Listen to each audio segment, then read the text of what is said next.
Hello, I'm Mitch Fox, President of the Nevada Broadcasters Association, and I'd like to welcome you to another edition of Nevada on the Air, a program that highlights the leaders and innovators and out-of-the-box thinkers who are shaking things up and making a big difference in communities throughout the state of Nevada. I'm extremely pleased to be in Reno this week and record this program on the beautiful campus of the University of Nevada at Reno. Joining me today is Heidi Gansert. She's Executive Director of External Relations for the university, and Heidi is also a state senator, a former member of the State Assembly, and was Governor Sandoval's Chief of Staff, among many other titles and many other positions throughout the state of Nevada. And today we're going to be talking about the university. Heidi. Hi, thank you for having me today. Absolutely. It's great to see you in the north. I wish I can get up here more often. I joke with people whenever I come up in the summer from Las Vegas, I think, wow, fall has arrived because you have such beautiful weather up here. Yeah, it's nice. It's cooler, and definitely it's the start of fall here. Absolutely. So let's talk about some of the great things that are going on at the university. Later on today, we'll be at the Innovation Center. And there's so much tremendous work taking place in that facility, powered by Swish. Tell us a little bit about it. Well, it's a great partnership. So around 2014, the city of Reno offered to sell us their old permitting building. So it was a building they weren't using. It's 3 floors plus a basement, very inexpensively. And then Switch came in and said they would partner with us. So Switch helped with the design and with furniture, and we completely remodeled the inside of the building. And it's become a tremendous hub for innovation and activity and for meetings in Reno. We have 8 different startup ventures that are there, and over the last 2 years, they've brought in $42 million in venture capital. So that's part of it. We also have students in the building with a maker space. We have K through 12 students who come in, and we have some space that you can use. You can rent it out. Sometimes there's no fee for it, and sometimes there are fees. But we've had over 2,000 meetings over the last 3 years. So we just opened it in 2015. We have all these new startups. We have student engagement. We have community engagement. It's been really fun. So it sounds like it's much more than a typical campus building if you're talking about community groups coming on, K-12. Focus a little bit on that K-12 component. How does that work? Well, K-12, we have some students that work on math and robotics there, and we have a maker space in the basement. And a maker space basically has 3D printers and laser cutters and laminators and soldering equipment and things like that. So students can either work with staff there, or they can get certified to use the equipment on their own. And so we do have students who come down K through 12 all the way through college who work on different projects there. Now tell us a little bit about the job creation you mentioned. Right, so the startups have 40 new jobs that are in our community, and again, they also brought in $42 million in venture capital, so it's really a great boost. And some of them have graduated. We are on, I think, our 3rd company that started in the Innovation Center and have moved out because they've had so many employees and have more capital available. So it's really kind of fun to see what's come to town. We've had people move too, so not all the startups were originally from Reno. We had one company called Breadware who relocated from Santa Barbara. And EDON, the Economic Development Association of Western Nevada, actually brought them to us, and we were able to set them up within the Innovation Center. And I think they had originally 6 employees, and now they have 12. But they're a great success story that relocated from outside of the state to Reno, Nevada, and they're a business around the Internet of Things. They kind of do quick prototyping of Internet-type solutions. Well, I listening to this, I feel like I'm so far behind the times. The technology is accelerating at such a rapid pace, and it's fantastic that this is not, for people that aren't familiar, it's not really actually located on the campus per se, right? Right.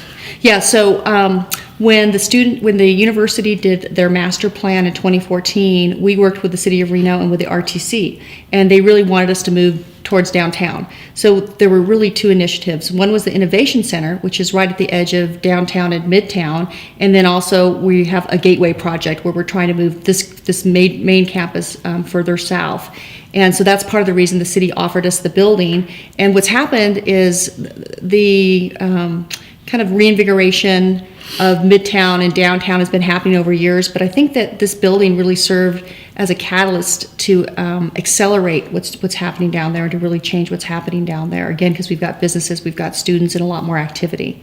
For those of our viewers may not know, we have a fantastic partnership with the University of Nevada at Reno. The Nevada Broadcasters Association has given out 145 scholarships over 8 years. So many of those students, and we find many students from the South say that they want to come to Reno to pursue a college education and focus in on broadcasting. So tell us a little bit about that. Let's pump ourselves up, both of us, because we're really thrilled that the program is such a success, and Dr.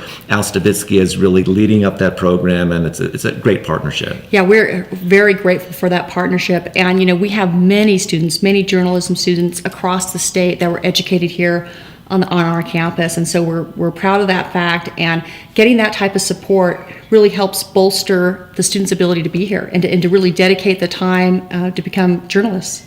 Well, the Reynolds School, I mean, I could remember in days gone by, it's really an iconic fixture, really among journalism colleges, really throughout the West, because you have this long history and so many people have graduated from this particular school in the Reynolds School. Yeah, absolutely. And probably, I would guess, like 6 to 8 years ago, there was a major remodel here.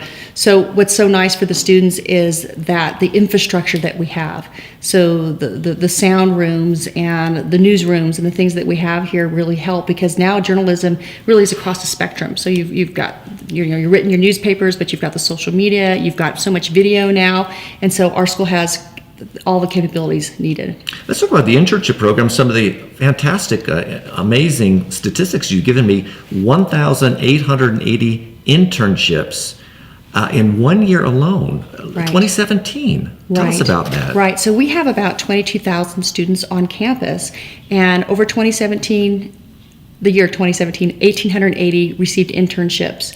And for private companies, for nonprofits, just really across this community. And we really believe at the university that hands-on experience is extremely important. So we're really proud of that fact. And I know the journalism students do a lot of internships. So even within the Reynolds School, it's great. And so much prestige comes to a university as a result of what they're doing in the way of research and development. R&D is so vitally important to the lifeblood of an institution. Tell us what's going on here.